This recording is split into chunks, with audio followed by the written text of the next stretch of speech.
warahmatullahi wabarakatuh. Perkenalkan, nama saya Siti Nur Aminah dengan NIM 2248176, kelas 2B. Tujuan saya membuat video yaitu untuk memenuhi ujian akhir mata kuliah Ulumul Hadis yang membahas tentang sejarah perkembangan Ulumul Hadis dan cabang-cabangnya. Ulumul Hadis adalah ilmu yang membahas atau berkaitan dengan hadis-hadis Nabi dan para perawinya.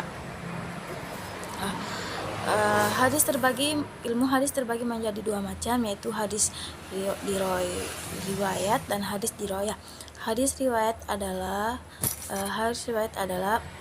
menurut Ibnu Al-Aqfani sebagaimana yang dikutip oleh Al-Suyuti, yaitu ilmu hadis yang khusus berhubungan dengan riwayat adalah ilmu yang memiliki pemindahan atau periwayatan yang perkataan Nabi SAW dan perbuatannya, pencatatannya serta periwayatannya dan penguraian lafaz-lafaznya.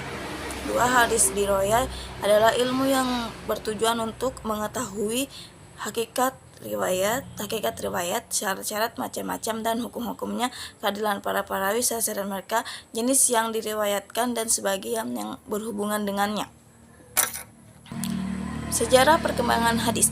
Sejarah perkembangan ulumul hadis. Selama 23 tahun Rasulullah SAW mencurahkan segala aktivitasnya untuk mendakwakan Islam kepada umat manusia sehingga belahan dunia Arab tersinari oleh agama yang hanif ini. Perkembangan ilmu hadis selalu beriringan dengan pertumbuhan pembinaan hadis itu sendiri. Hanya saja ia belum wujud sebagai suatu disiplin ilmu yang terdiri sendiri.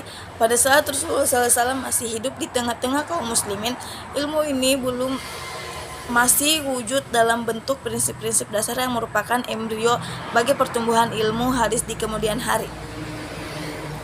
Cabang-cabang ulumul hadis itu: 1.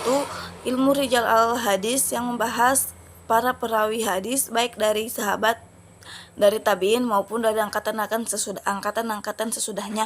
2. Ilmu al-jar wa at-ta'dil yang membahas tentang hal-hal cacat yang dihadapkan kepada para perawi dan tentang pertakdilannya atau memandangkan diri para perawi dengan memakai kata-kata yang khusus dan tentang martabat kata-kata itu.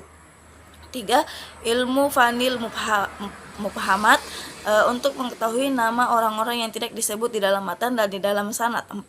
Ilmu muktalif al-hadis yang membahas hadis secara lahiriah bertentangan namun ada kemungkinan dapat diterima dengan syarat. 5. Ilmu ilalil hadis yang membahas tentang sebab-sebab tersembunyi yang dapat merusak keabsahan suatu hadis. 5.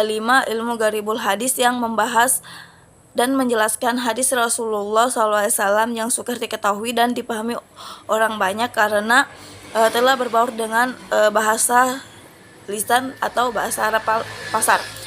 7. Ilmu nasik dan mansuk hadis yang membahas hadis-hadis yang bertentangan dan tidak mungkin diambil jalan tengah. Ilmu asbab wurud al-hadis yang menerangkan sebab-sebab Nabi menuturkan sanad sabdanya dan masa-masanya Nabi menuturkan itu. Ilmu mustalah al-hadis yang menerangkan pengertian-pengertian atau istilah-istilah yang dipakai oleh ahli-ahli hadis. Itu saja yang bisa saya jelaskan tentang sejarah perkembangan ulumul hadis dan cabang-cabangnya. Kurang dan lebihnya mohon dimaafkan.